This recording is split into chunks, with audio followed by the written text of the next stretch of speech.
commencer. Donc, au nom du comité d'organisation, je suis ravie d'accueillir pour présenter la sociologie Emmanuel Tulle, donc, qui nous vient de l'université de Glasgow. Calédonienne. Pardon. Et donc, il va nous parler de repenser l'activité physique et le corps vieillissant au-delà du discours, des discours médicaux. Merci. Merci beaucoup. Alors déjà, bonjour à tous et toutes. Merci à Géraldine et à tout le comité de m'avoir invité à m'adresser à vous. Ça me fait vraiment plaisir. Un petit peu de trépidation, je ne sais pas si c'est un mot français, si ça existe en français. Mais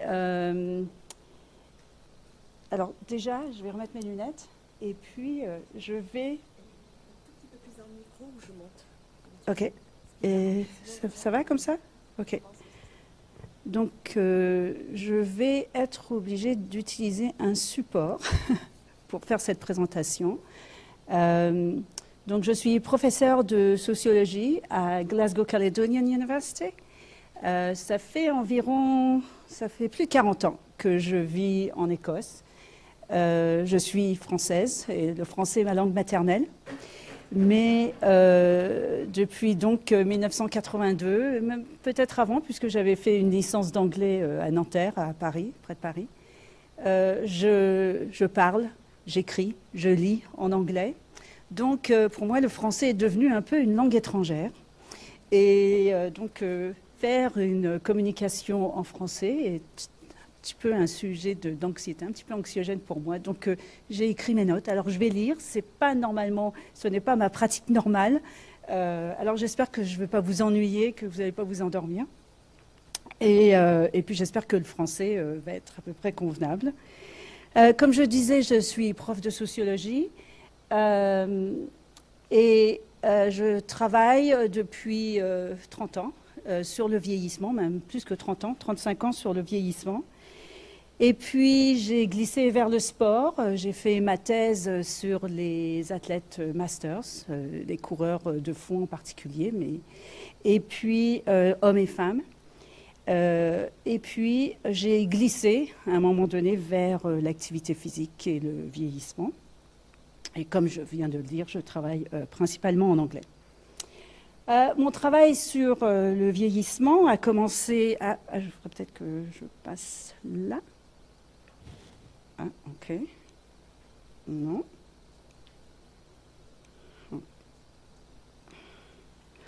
Ça commence bien. Alors. Ah, c'est en haut. Non, c'est pas en haut non plus, et en bas non plus. Ah, voilà, donc c'est en bas. Oui, bon, je n'avais pas bien écouté les instructions. Oui, alors comme je disais, mon travail sociologique sur le vieillissement a commencé dans les années 90 avec mon premier poste de recherche à l'université de Stirling, qui est aussi en Écosse, entre Édimbourg et Glasgow, aux portes des Highlands, pour ceux d'entre vous qui seraient intéressés par un petit voyage en Écosse pour aller faire de la randonnée, apporter des vêtements de pluie, évidemment. J'avais intégré à l'époque un centre dont la mission était de travailler sur les méthodes d'organisation des services sociaux pour les personnes âgées, enfin différents groupes de personnes, mais moi je travaillais sur un projet qui portait sur les personnes âgées. Alors au premier abord, ce travail me paraissait plutôt rébarbatif. Je ne connaissais absolument rien sur l'organisation du travail social dans le système écossais et très peu sur le vieillissement, à part mes observations personnelles auprès de mes proches, mes grands-parents évidemment. Je venais aussi de terminer une licence de sociologie en sociologie avec l'Open University et il me semblait que le travail qu'on me demandait de faire manquait de fondation et d'ambition théorique et sociologique. Le cadre conceptuel qui était utilisé par mes collègues relevait plutôt de la théorie organisationnelle qui était très prégnante de psychologie et très peu d'attention était donnée aux clients des services sociaux eux-mêmes. Le travail ne questionnait absolument pas ce que l'on pourrait nommer le discours dominant sur le vieillissement, même si les travaux sur lesquels nous travaillons avaient pour mission d'améliorer les services apportés aux personnes dépendantes et donc leurs conditions de vie. Je découvrais qu'il y avait déjà quelques travaux intéressants sur le vieillissement avec des apports conceptuels novateurs en Grande-Bretagne et aux US, mais je restais quand même dans mon cadre de travail sur ma faim. Le système de pensée qui encadrait comment les problèmes du vieillissement étaient posés n'était pas remis en question, et je trouvais peu de travaux rendant compte de l'expérience incarnée du vieillissement en dehors de la biologie ou de la pathologie. Et même du point de vue méthodologique, la place était peu donnée aux personnes et à leurs expériences. C'est donc dans cette brèche que je me suis insérée et où je continue d'œuvrer depuis. Alors, une autre étape dans mon développement de sociologue du vieillissement a été la rencontre un peu inopinée avec le travail de Michel Foucault. Alors, comment ça s'est passé, je ne me souviens plus très bien, mais j'ai dû aller à la FNAC lors d'une de mes visites chez mes parents dans la région parisienne, et puis j'ai trouvé La naissance de la clinique. Alors je l'ai pris, puis j'ai commencé à lire. C'était très beau, c'était super bien écrit. La prose était absolument élégante, magnifique. Je comprenais les mots, mais je ne comprenais pas le propos. Alors, il a fallu que je lise Foucault en anglais et puis que j'en discute avec des collègues pour essayer de... en 1995, j'avais changé d'établissement pour essayer de comprendre un peu de quoi il s'agissait. Et c'est là que je me suis aperçue que les idées de Michel Foucault avaient une certaine pertinence pour ce que je voulais développer moi-même. Alors, je suis évidemment très sensible aux critiques apportées à l'œuvre foucaldienne. Mais malgré ça, je pense que sa pensée, la pensée de Michel Foucault sur le discours, donc là j'énonce quelques concepts, le discours, le gouvernement des corps, le sujet, m'a permis d'entamer une réflexion critique et plurielle sur le discours dominant dans lequel le vieillissement a été pensé et plus tard sur les formes de relations au corps que les acteurs sociaux développent tout au long de leur vie. Et justement, cette relation au corps, jusque dans les années 90, était largement, surtout dans les sciences sociales, restée invisible. Il me semblait crucial d'éviter de reproduire dans mes propres travaux des narrations qui n'apportent pas nécessairement de solutions viables aux problèmes tels qu'on avait l'habitude de les formuler, ou du moins qui peuvent nous mener vers une reproduction du schéma discursif dont nous devrions nous éloigner. C'est en tout cas ce que je pensais. Pour reprendre un terme de Foucault, depuis plusieurs années, je me suis donc impliquée dans la recherche de modifier ce qui est dissible quand on évoque le vieillissement et ce que Lynn Sandberg et Barbara Marshall appellent « aging futures », où elles appellent à imaginer d'autres façons de vieillir qui ne reposent pas exclusivement sur le discours dominant. J'aurai l'occasion de développer ça un petit peu un peu plus tard. À ces questionnements, évidemment, d'autres aspects, d'autres apports théoriques et conceptuels se sont accrétés pour élargir mon champ de questionnement. Alors, voilà. Voilà. Alors, le problème avec les vieux. Voilà, je pense, la façon dont on a tendance, quand je dis on, c'est au sens large, consciemment ou inconsciemment, donc ce n'est pas nécessairement nous ici dans cette pièce, à formuler la question du vieillissement. Et je pense qu'il faut se débarrasser de cette tendance à poser ce genre de questions. On peut aussi, par exemple, j'ai entendu dans mon club de montagne, je fais partie d'un club féminin d'escalade et de montagne, ce genre de problématique aussi avec les femmes qui ne font pas d'escalade ou qui ne sont pas guides, le problème avec les femmes. Donc, dans un premier temps, je vais expliquer ce qu'une analyse foucaldienne peut nous apporter, en particulier le travail sur ce que Foucault appelait le regard médical et les notions de discours, de subjectivité et enfin de résistance, pour rendre visibles les modes de pensée qui dominent notre imaginaire contemporain sur le vieillissement. Ici, je veux faire mention du travail de Stephen Katz à l'Université de Trent, en Ontario, qui est un pionnier dans l'application de la pensée foucaldienne pour repenser le vieillissement dans un livre qu'il a écrit, Disciplining Old Age. Dans ce livre, il a montré comment il a été possible de penser le vieillissement moderne et comment est apparue la personne âgée comme le sujet d'un savoir scientifique, c'est-à-dire un savoir médical, problématique et bureaucratique. On peut penser ce que l'on sait du vieillissement comme faisant partie d'une construction discursive qui prend ses racines au XIXe siècle avec Charcot en France, Loomis et Nashin aux États-Unis et autres. Et dans la deuxième moitié du XIXe siècle, nous voyons émerger la discipline de gériatrie qui occupe une place particulière dans la nouvelle médecine clinique par sa façon de poser une nouvelle problématique sur la relation âge et maladie. Le vieillissement est-il une maladie ou bien un processus de déclin, de perte de vitalité, inexorable et sans issue? C'est plutôt la deuxième formulation qui l'emporte, et donc le discours dominant nous encourage à penser le vieillissement comme un processus physiologique qui distingue le corps vieillissant des autres corps. Non seulement le sujet âgé est-il réduit à son corps en déclin, mais il est aussi perçu comme un problème sans vraiment beaucoup de solutions, autre que de gérer les coûts financiers et sociétaux que ce déclin provoque à l'échelle de la population. Le sujet vieux, le sujet vieillissant, est donc un fardeau pour l'État qui deviendra plus tard, cet État, dans la deuxième partie du XXe siècle, l'État-providence.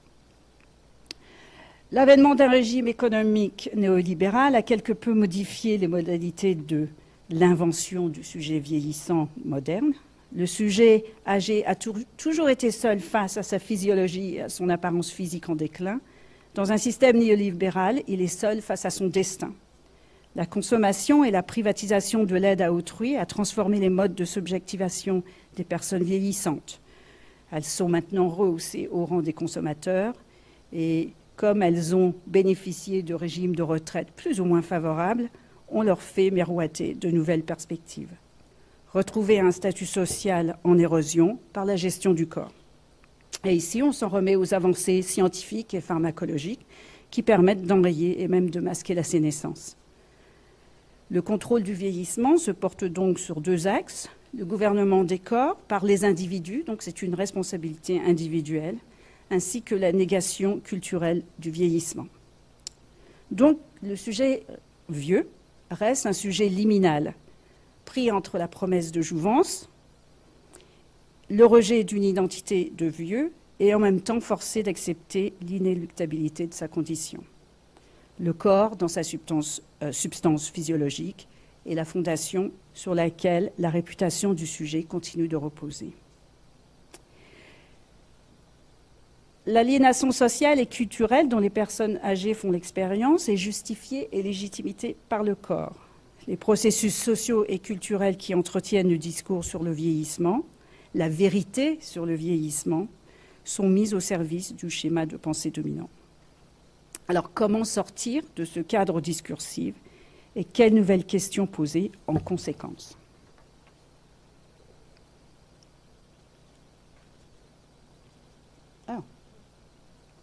Je suis allée dans le mauvais sens. Ça doit être l'âge.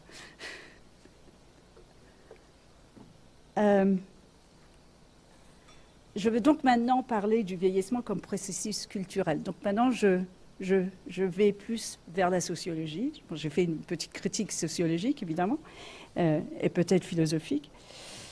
Mais là, je commence à me porter vers le travail que j'ai fait et que d'autres ont fait. Le corps est social dans les façons dont la problématique des corps est posée, dans la façon dont les corps sont gérés et contrôlés, dont ils sont vécus dans leur matérialité, jusqu'à dans l'intimité de cette matérialité. Et donc maintenant, ce que je vais faire, c'est que je vais utiliser l'activité physique et le sport pour me tourner sur ce genre de thème. Alors depuis quelques décennies, peut-être 2 décennies, peut-être 3, l'activité physique et le sport nous ont aidés à réfléchir sur le discours sur le vieillissement, en particulier son emprise sur les corps, ses failles, l'écart qu'il creuse entre l'expérience corporelle et les revendications pour mieux vivre de la part des sujets vieillissants, et le champ des possibilités dont le corps est porteur, pour envisager une autre façon de vivre le corps, une autre relation au corps, une conception autre que la conception pathologique que l'on est encouragé à s'en faire. Le corps vieux a un statut d'évalué, inséré dans une structure hiérarchique qui, par ses caractéristiques physiologiques et esthétiques, le met au bas de l'échelle. C'est ce que Julia Twigg, une Anglaise, a nommé « the age order », une hiérarchie structurée par les valeurs accordées à l'âge. Et en utilisant des concepts de Bourdieu, encore un autre apport sociologique théorique qui m'a beaucoup aidé, on pourrait même dire que l'âge est une source d'habitus, c'est-à-dire de position sociale, dans le sens où il structure notre position sociale et influence nos dispositions et nos aspirations. Dans cette structure hiérarchique, le corps vieux ne peut que donner accès à un capital symbolique appauvri. Une autre façon de concevoir ce processus est de s'inspirer du travail fait dans les champs féministes et postcoloniaux.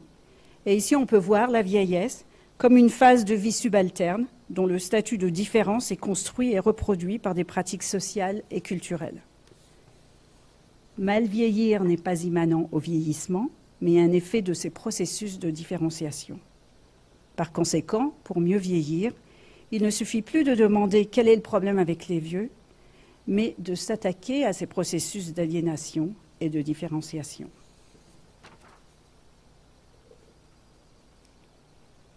Alors, je trouve ça assez drôle. Sitting is killing you. Donc, s'asseoir est en train de vous tuer. Alors, debout. Plaisant.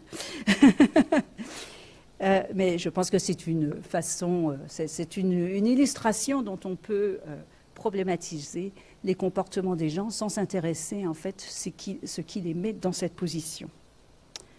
Alors, est-ce que l'activité physique peut devenir un vecteur vers le bien vieillir? Est-ce que l'on peut utiliser l'activité physique pour résister au déclassement social que le corps vieillissant engendre? L'activité physique peut en effet compenser en partie les effets délétères qui accompagnent le vieillissement comme processus de déclin et la perte de vitalité. On a écouté beaucoup de communications depuis hier qui semblent démontrer les effets positifs de l'activité physique. Donc je ne remets pas ça en compte du tout. L'activité physique, grâce aux avancées des connaissances en sciences de la vie, est une série de pratiques permettant aux sujets vieillissants de conserver leur autonomie, de soulager les douleurs chroniques et même de pallier aux dégénérescences cognitives. Ceci dit, la pratique du sport et de l'activité physique reste minoritaire chez les aînés, et en particulier chez les femmes, les personnes de classe sociale basse, les populations visibles. Donc les structures sociales, ce qui peut inclure l'accès aux dispositifs, ainsi que les aspects culturels qui érodent le temps disponible, infléchissent de façon significative comment nous vieillissons. De plus, l'activité physique est préconisée presque exclusivement à des fins de santé, donc toujours dans la logique du biopouvoir et du regard médical. D'autres conceptions de l'activité physique comme loisir, par exemple, tentent à s'appliquer aux enfants, aux adultes plus jeunes. Et bon, on commence à le voir pour les personnes âgées, par exemple. Alors, mes parents habitent ailleurs, dans l'Essonne, et on m'a indiqué qu'il y avait un dispositif sport santé dans cette commune qui pourrait intéresser ma mère de 86 ans et que l'on peut voir sur le site de Hier Loisirs. Alors je disais, ah, tiens, Hier Loisirs. Ceci dit, ces programmes qui sont destinés aux personnes à mobilité réduite s'appellent Sport Santé. Donc on voit bien le lien qui est fait entre le sport et la santé. Et surtout, ce qui est intéressant, enfin moi ce qui m'intéresse aussi, c'est le fait qu'on parle de sport plutôt que d'activité physique.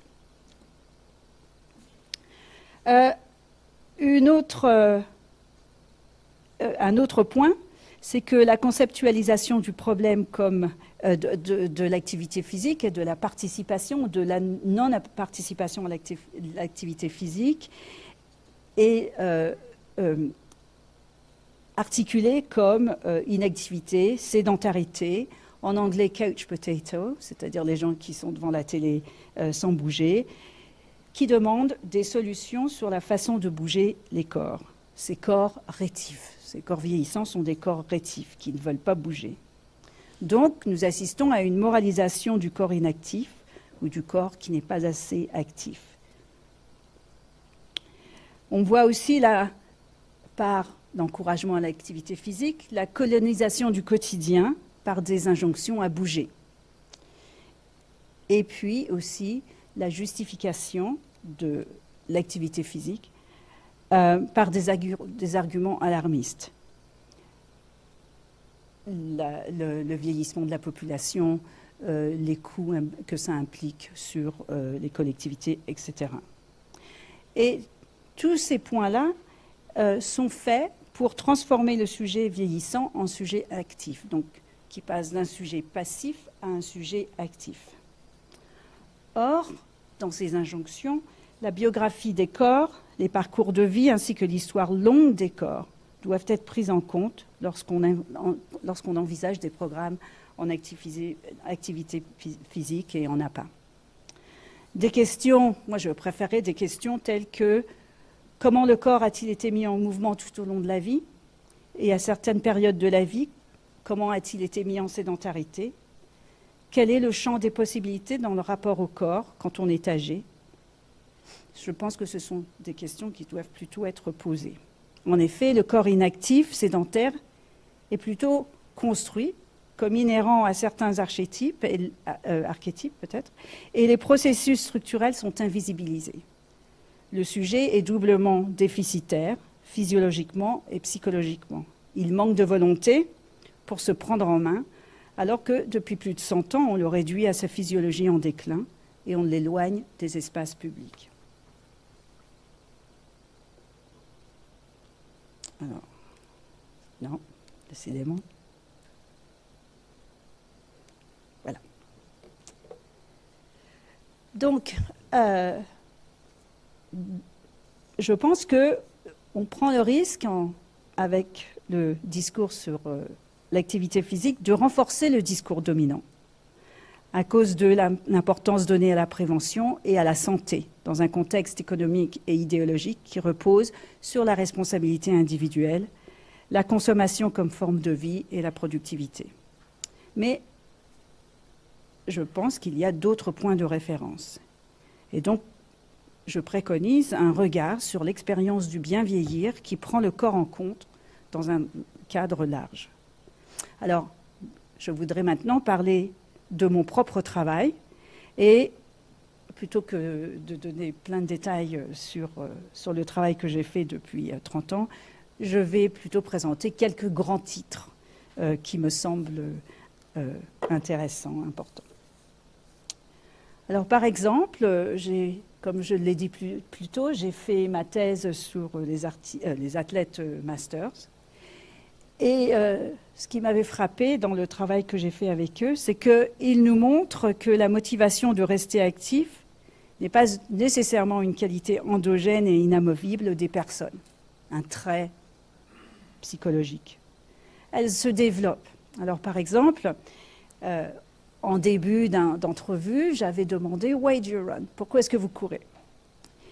Et la réponse, c'était pratiquement toujours I run to run. Je cours pour courir. Et ce qui sous-tend cette réponse, c'est que le fait de courir maintient le capital physique ainsi que psychique requis pour vouloir et pouvoir courir. Un programme d'entraînement bien calibré, des progrès visibles, une relation à l'effort normalisée et voulue, un capital social favorable, par exemple le club, et surtout le mouvement Masters, des amis qui ont la même orientation au corps. Tous ces aspects-là sont clés, mais ils prennent du temps. Et puis évidemment, les blessures, les accidents, la maladie, l'arrivée des enfants, des petits-enfants même, peuvent faire dérailler ce processus de longue durée. À l'encontre de ces athlètes, des hommes et des femmes en APA s'inquiétaient et s'émerveillaient à la fois de leur corps sur lequel ils n'avaient jamais eu d'emprise et qui s'était rappelé à eux par la maladie et la sénescence, des problèmes cardiaques en particulier. Alors ça, c'est un autre projet de recherche. Ils découvraient lors de leur séance en APA des sensations perçues comme dangereuses et indésirables, telles que l'essoufflement ou la transpiration. En même temps, ils découvraient les potentialités de leur corps, mais, ça c'est important, sous réserve de ne pas en faire trop. Ici, le ressenti se heurtait aux idées reçues sur les dangers de l'essoufflement et sur les connotations de classe de la transpiration, surtout chez les femmes de classe sociale basse. Transpirer était perçu comme très négatif, n'était pas socialement désirable. En amont de leur séance, dans leur narration de vie, on s'apercevait que ces personnes ne se sentaient pas insérées dans un champ et une identité de sport, particulièrement les femmes. Les femmes aussi étaient visiblement, leur corps était plutôt caractérisé par un affaiblissement corporel, ce qu'en anglais on appelle enfeeblement. Un processus qui commençait à l'enfance. Ainsi que la naturalisation de cet état de faiblesse corporelle, qui faisait en fait qui était une des caractéristiques constitutives des normes de féminité. Et cela a infléchi le rapport des femmes au corps en mouvement et à une identité de sujet actif. « I'm not sporty », c'était ce que ces femmes nous disaient. « Je ne suis pas sportive ». On marchait, faute de transport automobile individuel, surtout dans les années 60, 70. On faisait le ménage, mais la paix comme loisir ne faisait pas partie du champ des possibles. Il n'était même pas désiré. Autrement dit, il ne faisait pas partie des dispositions. Et cela nous renvoie à l'histoire sociale des corps, qui, je pense, est absolument importante à considérer, prendre en considération. Les structures patriarcales ont encouragé le confinement des corps féminins dans des espaces restreints. Le sentiment d'incompétence physique, tel qu'Iris Young l'a montré dans son livre « Throwing Like a Girl », ainsi que l'incarnation profonde des normes de classe. « Throwing like a girl », danser comme une fille, comme ça, plutôt que comme ça. Et puis, il y a aussi un processus d'internalisation de cet affaiblissement avec le discours sur le déclin du corps fragile, le corps vieillissant comme corps fragile. Refuser de faire monter son battement de cœur à plus de 85 battements par minute, un effort physique assez modeste, peut se comprendre dans cette optique. Le ressenti est en symbiose avec les idées reçues bien ancrées dans les corps et les esprits, sur ce qui est possible de faire en vieillissant. Donc la motivation provient des signes que le corps renvoie, impression de compétence, progrès dans l'effort, etc., ainsi que des structures d'encadrement et bien sûr de la coopération des proches. Tout un système de signaux dans un mouvement centrifuge qui se renforce lui-même et permet à l'acteur social de se revendiquer ou non d'une identité sur mode actif.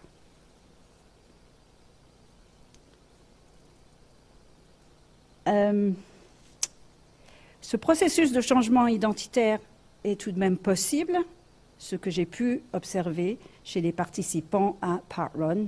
J'espère que vous savez ce que c'est, Parkrun, donc des courses de 5 km tous les samedis matins dans un parc, et donc gratuit, ouvert à tous. Et puis, certains dimanches, il y a aussi Parkrun pour les enfants, une course de 2 km. C'est un mouvement qui est devenu très important en Grande-Bretagne en particulier. J'ai travaillé sur un petit projet sur Parkrun avec 2 collègues. Et on a utilisé un cadre théorique bourdieusien pour confirmer qu'il était possible d'opérer une transformation identitaire de non-coureur à coureur si le rapport au corps était modifié et perçu comme socialement et symboliquement valorisé. Donc, c'est-à-dire l'obtention d'un corps au capital reconnu dans le champ social comme porteur de qualités positives et normalisé. Pour les femmes, un corps mince, et pour les hommes, un corps à l'allure athlétique. Mais aussi un corps plus performant, surtout pour les débutants.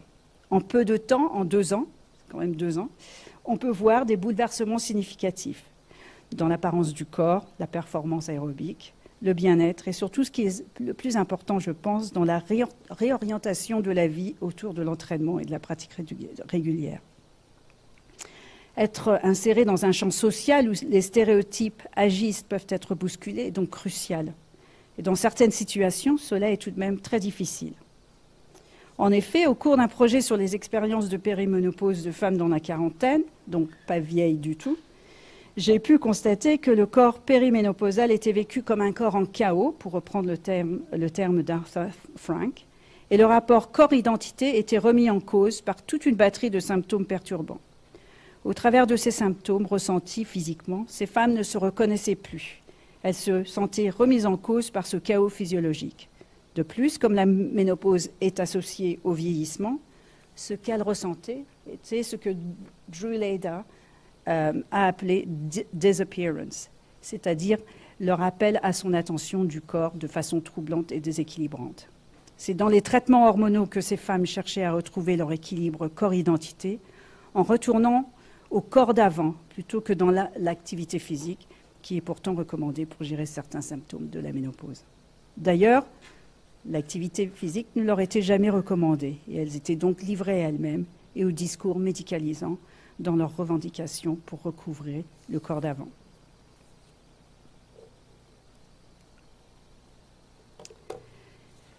Mais il existe d'autres modalités, autres que la solution médicalisée, sans vouloir évidemment la rejeter complètement, qu'elle a évidemment sa place, comme nous l'avons vu depuis 2 jours. Mais il existe d'autres modalités de percevoir et de faire l'expérience de ce corps vieillissant. Le travail de chercheuses en Grande-Bretagne, au Canada et dans les pays nordiques s'efforce de changer le discours sur le vieillissement en promouvant une écoute fine du vécu des seniors. Je veux mettre l'accent particulier sur le travail de Christy Allen, Lynn Sandberg et Bob Marshall, que j'ai mentionné plus tôt, et puis Cassie Phoenix. Christy Allen est au Nouveau-Brunswick, au Canada, et son travail est très intéressant. Son terrain de recherche se porte sur les joueurs de hockey sur glace masculins et âgés. Ces hommes continuent de jouer régulièrement, mais les valeurs qui animent leur pratique vont à l'encontre de celles qui dominent dans le sport d'élite, généralement associées à la compétition, l'hypermasculinité et, comme le hockey est un sport de contact, la violence.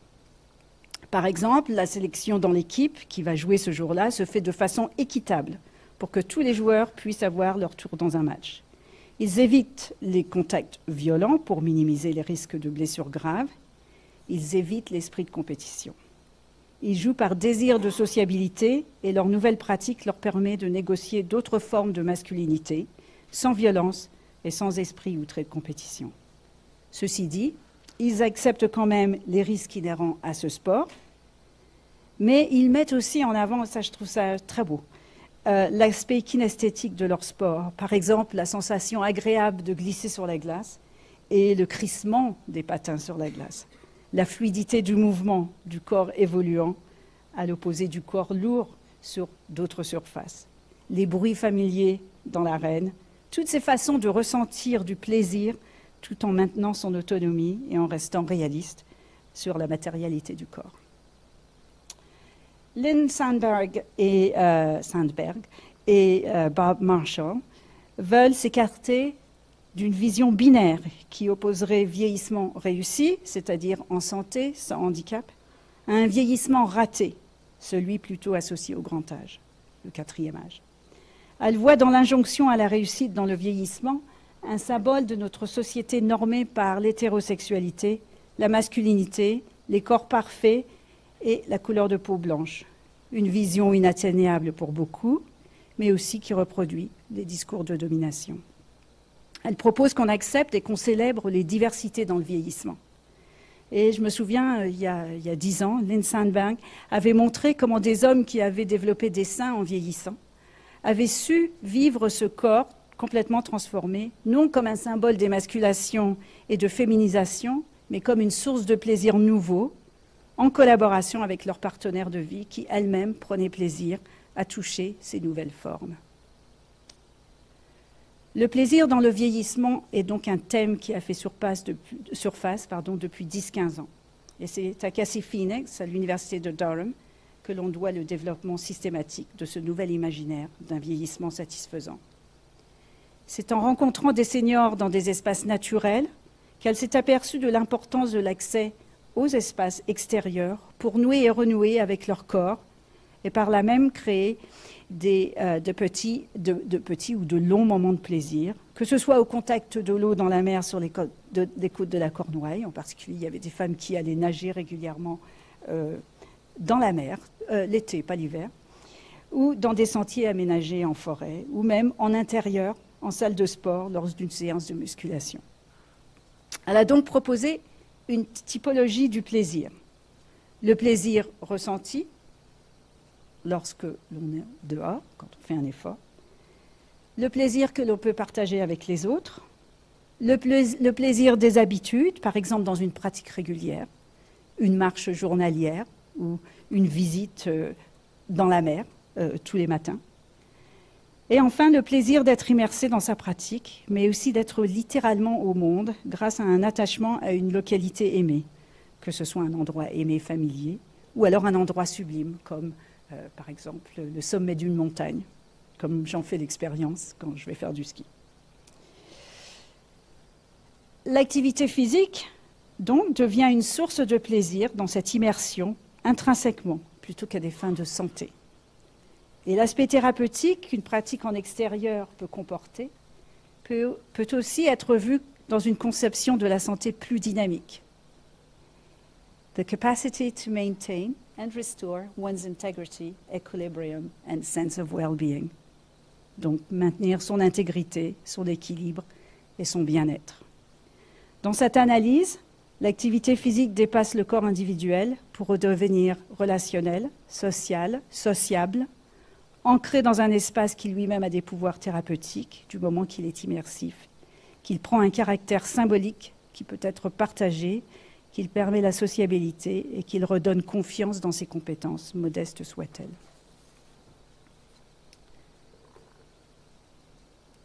En conclusion, ce que j'ai essayé de montrer, c'est que par une écoute attentive des aînés, et une observation fine de leurs pratiques, on peut discerner d'autres moyens d'imaginer le vieillissement. Le travail que j'ai présenté, le mien et celui de mes collègues au Canada, en Angleterre et en Suède, repose sur une volonté de repenser les solutions au vieillissement qui nous sont proposées dans la logique du discours dominant. Cela se fait sans négliger la réalité du corps, évidemment. Sa propension, comme Brian Turner l'a bien vu, à l'instabilité dans son fonctionnement et bien sûr sa finitude. Le biopouvoir, c'est-à-dire la domination des corps et des personnes à des fins qui ne sont pas nécessairement en accord avec leurs espérances ou leur propre imaginaire, ne fonctionne pas pour tous. Il manque aussi singulièrement d'ambition, d'imagination. Il faut donc préconiser une nouvelle économie des corps et du plaisir, qui passe par une écoute attentive et surtout plurielle, ouverte, une écoute donc des personnes tout au long de leur vieillissement, un éloignement du cadre exclusivement médical dans lequel les corps vieillissants sont imaginés et gérés, une meilleure formation continue des praticiens, des politiques avec des financements adéquats au niveau national et local qui mettent l'accent sur l'accès aux espaces naturels extérieurs, aux équipements sportifs accueillants et qui transforment les espaces urbains. Et je terminerai en disant que je pousserai même la revendication plus loin en demandant que l'on adopte une perception de l'activité physique comme pratique de liberté, où l'on permet aux gens de continuer à se sentir au monde, de se sentir à leur place, et comme dirait Frédéric Gros, à trouver leur juste place dans des espaces intérieurs, extérieurs, multiples. Merci.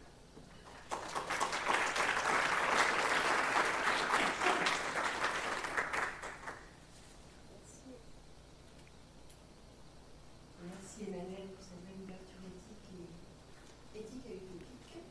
Et d'avoir montré toutes les ambiguïtés des corps identitaires et socialement situés, et des processus socio-historiques qui viennent les forger, les cibler, qui réussissent ou qui échouent. Et finalement, cette échelle doit être, enfin, cette répétition quand même de la difficulté à faire bouger une société sédentaire nous demande aussi de décaler un petit peu nos façons de penser, d'appréhender, si j'ai bien compris. C'est ça.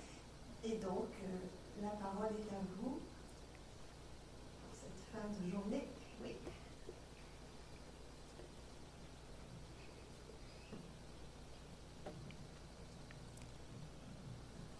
Merci pour la présentation, des réflexions très, très intéressantes et provocantes un peu aussi. Je me suis posé la question dès le début, est-ce qu'une partie du processus de réflexion, de repositionnement ne devrait pas commencer par clarifier davantage, mieux, notre association entre le vieillissement et les maladies? Parce que il y a quand même cette adoption chez les patients qu'on voit aussi. C'est normal, j'ai ceci, c'est mon âge. Voilà. Quand on parle d'activité physique, c'est tout de suite une association importante. Certains médecins même vont restreindre l'activité physique de façon implicite en disant, étant donné votre condition, l'exercice physique. Pourtant, et les athlètes le savent, je ne suis pas un athlète, mais les athlètes professionnels le savent, la maladie, la blessure, tout ça fait partie de la réalité. Alors je me demande toujours, est-ce que si on commençait par adresser le problème, je veux dire mais adresser le problème d'une façon à soit accepter, ou mieux accepter la maladie qui est plus probable, mais qui n'est néanmoins pas le vieillissement. Le vieillissement, ce n'est pas une maladie. Il y a des gens qui vieillissent très bien. Et commencer par cette dissociation ou cette meilleure acceptation, c'est bête à dire, mais peut-être qu'il faut dissocier pour mieux accepter. Et après, réadresser la question de l'exercice physique dans cette nouvelle perspective. Je ne sais pas si Oui. Alors, je vais commencer. Merci de cette question intéressante et complexe. Alors, merci. Alors, en effet, comme je parlais de Charcot il y a une demi-heure, au XIXe siècle est apparu donc deux visions du vieillissement comme soit une maladie, soit un processus différent, mais normal, naturel, inéluctable, etc. Et bien que dans la sphère clinique, on ait adopté la deuxième vision du vieillissement, la première vision du vieillissement comme maladie a eu un poids dans les imaginaires et donc a donné naissance à l'anti-vieillissement. Et donc on voit, même dans nos sociétés de consommation maintenant, un encouragement justement à traiter le vieillissement comme une maladie et avec des solutions allopathiques, thérapeutiques diverses, hormones, etc.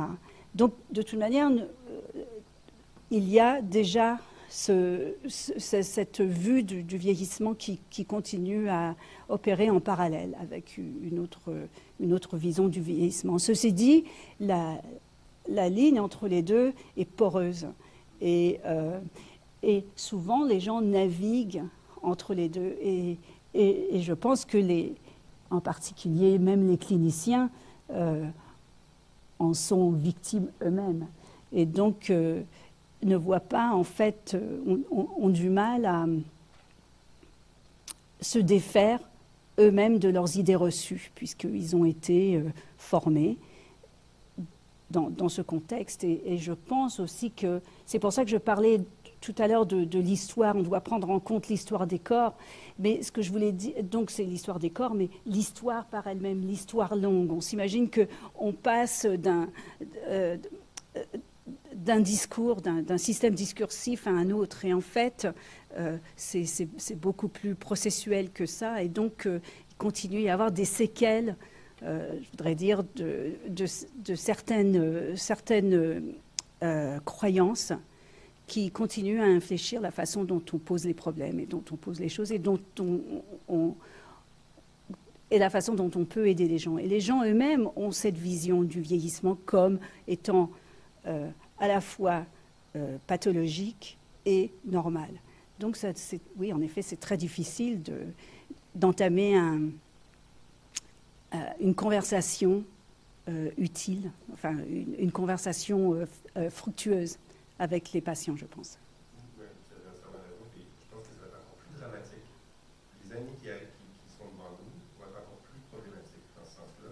On a qu'à regarder les grandes tendances médicales qui étaient jusqu'à tout récemment un peu, moi j'en suis un peu victime de ce que je prône. Hein. Je dis, bon, il faut contrôler les maladies chroniques, ou bien le diabète, l'hypertension, etc. Mais là, la nouvelle mode, très forte chez les Américains, c'est qu'il faut soigner le vieillissement pour diminuer les maladies. Voilà. Hein? Les sénolytiques, les nouvelles molécules pour vieillir moins vite, les papiers comme dans le super bouquin de Peter Attia aux États-Unis qui vient d'être publié, je ne sais pas si c'est traduit en français, 2-3 livres comme How We Age, Why We Age. That's right. Il y en a partout dans la littérature. Oui. Et en fait, ces approches médicales-là, ce qu'elles prônent, c'est plus de traiter la maladie chronique comme voilà. c'est ralentissons le processus biologique du vieillissement et on va par le fait même régler les maladies. On est en train de confondre complètement le truc là. Donc, ça renvoie parfaitement à ce que vous dites. J'ai adoré votre présentation parce que c'est une perspective sociologique mais qui résonne tellement fort avec ce qu'on vit dans le milieu médical présentement. Et je pense que les gens ne s'en rendent pas compte. Voilà. Ils n'ont aucune conscience du renversement de l'histoire qu'ils sont en train de faire. Et quand je vous écoute, je me dis, mais on revisite aussi, il y a eu, comme vous disiez, un balancement de ces approches. Et là, on retombe dans l'autre approche de traitons le vieillissement. Mais qu'est-ce que c'est n'importe quoi, traiter le vieillissement, ça ne se traite pas. On commence à vieillir quand on est. Encore, oui. J'ai beaucoup apprécié. Alors, merci pour ces considérations. Ce que je voulais juste rajouter, c'est que il y a quelques années, quand j'avais encore les financements pour le faire, j'allais à une conférence de gérontologie, l'Association américaine de gérontologie aux USA. Et je me souviens que au bout de quelques années, on a commencé à inviter des soi-disant chercheurs qui travaillaient sur l'anti-vieillissement et à qui on a donc donné une légitimité. Et alors qu'au début, ils étaient critiqués, etc., surtout par quelqu'un comme Tom Cole, qui est un philosophe américain, un gérontologue américain. Mais petit à petit, on a commencé à faire une place à ce discours d'anti-vieillissement dans cette conférence. Et c'était 1 ou 2 ateliers, puis après, ils avaient pris une place assez importante. Donc, ils étaient devenus légitimes. Qui d'autre a envie de réagir? Moi, je voulais continuer à réagir sur cette question qui me paraît tellement importante.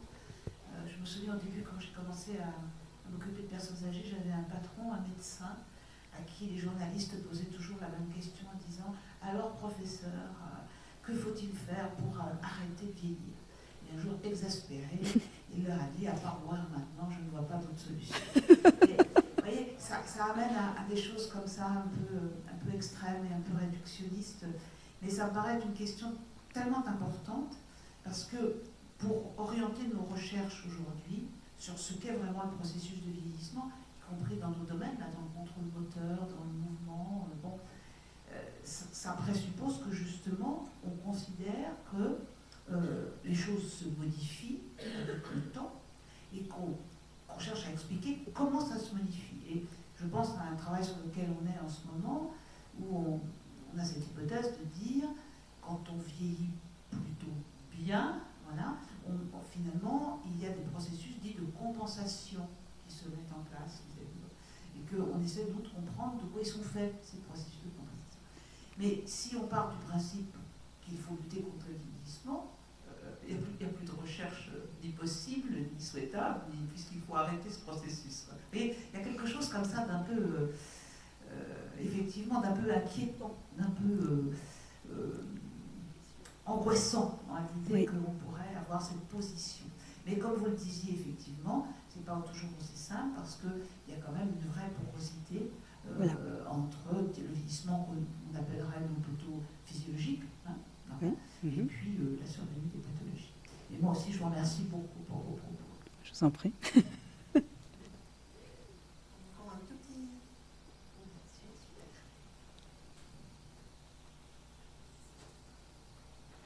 Merci beaucoup pour votre présentation. Vous avez abordé le caractère symbolique du corps. Est-ce que vous pourriez préciser cette approche, s'il vous plaît? Alors, oui, alors là, il faut que je m'en remette un petit peu aux outils conceptuels de Pierre Bourdieu. Alors, je ne veux pas faire une leçon magistrale. Je m'en sentirais même peut-être pas capable. Mais enfin, disons que ce que Bourdieu disait, c'est que notre position sociale est inscrite dans nos corps, à un niveau très profond et très fondamental, par les processus de socialisation.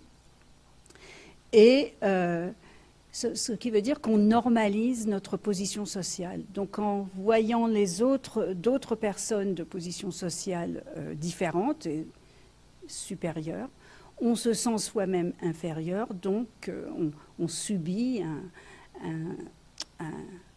une déchéance symbolique dans un sens. Donc c'est une attaque symbolique. Donc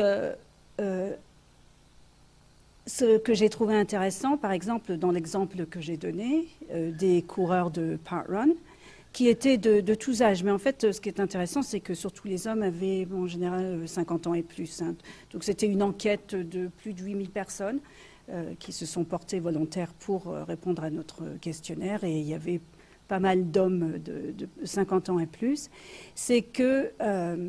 justement, ces personnes ont pu surmonter ce processus de déchéance symbolique en travaillant, en allant toutes les semaines courir, en venant toutes les semaines courir et en voyant les processus de changement qui s'opéraient sur leur corps.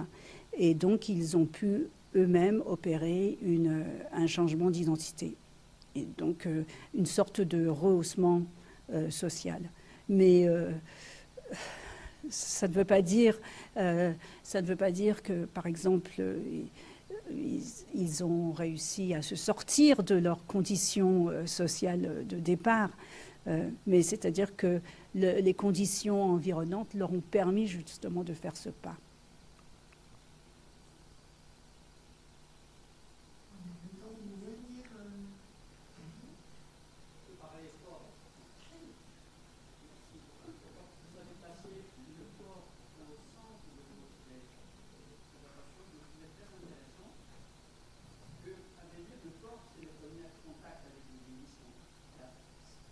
C'est à travers le corps qu'on va constater que quelqu'un vieillit, on est d'accord? Oui.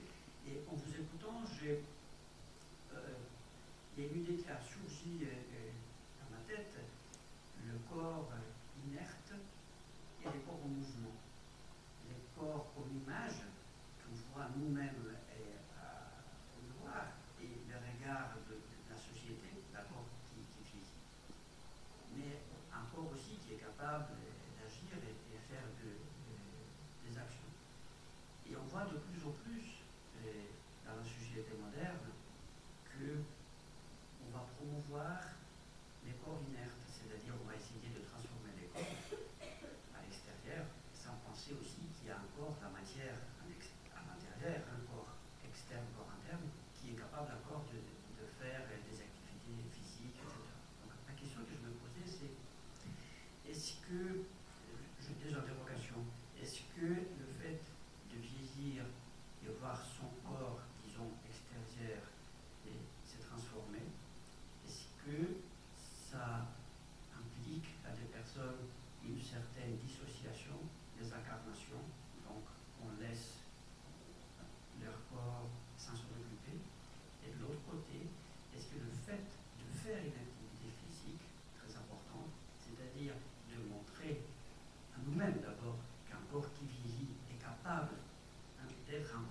mouvement est très performant. Est-ce que ce n'est pas, outre la santé dont on parle, un peu plus au niveau, je dirais, psychologique, sociologique, c'est de ne pas perdre cette contact qu'on a avec les corps, cette désincarnation, est-ce qu'on peut davantage la préserver? Est-ce que vous avez une réflexion, des études qui peuvent nous conduire à ce type de réflexion? Merci. Alors, je vais répondre de deux façons. La première, c'est que déjà, l'activité physique transforme les corps sur la longue durée. Donc, la transformation se fait doucement, graduellement. Donc, on peut penser que s'il y avait un retard dans le rapport corps-identité, il pourrait peut-être, et c'est ce dont je parlais tout à l'heure avec Part Run, donc qu'à un moment donné, peut-être que les personnes, et c'est ce qui semblait se passer, que les personnes arrivaient à intégrer ce nouveau corps, ce corps transformé. Ceci dit, il y a une autre façon de voir les choses en dehors de l'activité physique. Et ça, c'est un travail qui a été fait par Mike Hepworth et Mike Featherstone, aussi en Angleterre, et qui ont parlé du masque du vieillissement, le mask of aging. Donc, c'était une conceptualisation de la façon dont les gens ressentent leur corps vieillissant. Donc, pour ceux qui ont lu, par exemple, Le temps retrouvé de Marcel Proust, hein, il est invité à une fête, il arrive et puis il se dit « Qui c'est tous ces gens-là? Je ne les reconnais pas, ils ont l'air d'être les personnes que je connais depuis longtemps, mais ils se sont vieillis. Ils se sont mis des cheveux blancs, ils se sont affublés de costumes bizarres, etc. » Et au bout d'un moment, il s'aperçoit qu'en fait, ce sont ses amis, ses connaissances de toujours, mais qui ont 10 ans, 20 ans, 30 ans de plus, et qu'évidemment, lui aussi a transformé, enfin, s'est vu transformé par le vieillissement. Donc, il y a donc c'est une façon de dire que quand on vieillit, on ne voit pas son corps vieillir, on se sent toujours du même âge. Alors, par exemple, on s'est arrêté à l'âge de 35 ans ou 40 ans. Et puis un jour, on se balade, on passe devant une glace et puis on voit cette personne vieille avec une canne. Et on se dit, mais c'est qui ça? Puis on se dit, ah ben oui, c'est moi. Donc c'est ça le mask of aging, c'est qu'on peut voir le vieillissement comme un masque. Et donc, je suppose que le challenge, c'est de comment faire pour faire accepter ce masque à la personne elle-même, mais aussi, comme vous avez indiqué tout à l'heure, aux autres aussi. Donc, cette personne qui a l'apparence physique vieille. Et je n'ai pas nécessairement de solution. Alors, on peut dire peut-être que l'activité physique ou un entretien de soi, des crèmes anti-vieillissement pourrait nous aider à resserrer cet écart. Mais donc, il semblerait que c'est une façon que c'est une modalité pour les personnes de concevoir du changement de leur apparence physique. Donc, il y aurait l'âge chronologique, j'ai par exemple 50 ans, l'âge perçu parce que je fais un travail sur moi-même, donc j'ai 50 ans mais j'en fais 40 ans, et puis l'âge ressenti, mais je me sens comme une personne de 30 ans. Donc les gens trouvent toutes sortes de solutions justement pour essayer de ne pas habiter leur corps de 50 ans, 60 ans, 70 ans. Voilà, donc ça ça a été un apport théorique des années 90 et qui semble coller pas mal. Le problème avec cet apport théorique, et c'est la raison pour laquelle moi je me suis tournée vers le corps, c'est qu'il ne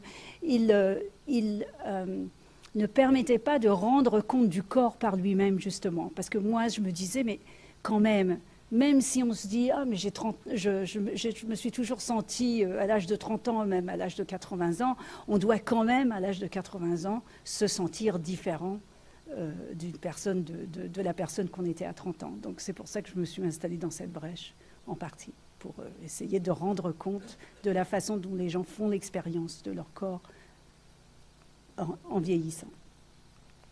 Merci beaucoup. Et je pense terminer avec le bal du temps retrouvé. Ça nous donne des idées pour ceux qui ont envie de rêver ce soir et de continuer à réfléchir, à digérer les accords de cette longue journée. Donc, en plus, le bal, on va enchaîner avec des activités artistiques voilà, à 18h45, à 19h. J'ai un trou sur le... 19h. À 19h. Voilà, donc merci beaucoup. Et on remercie encore Emmanuel.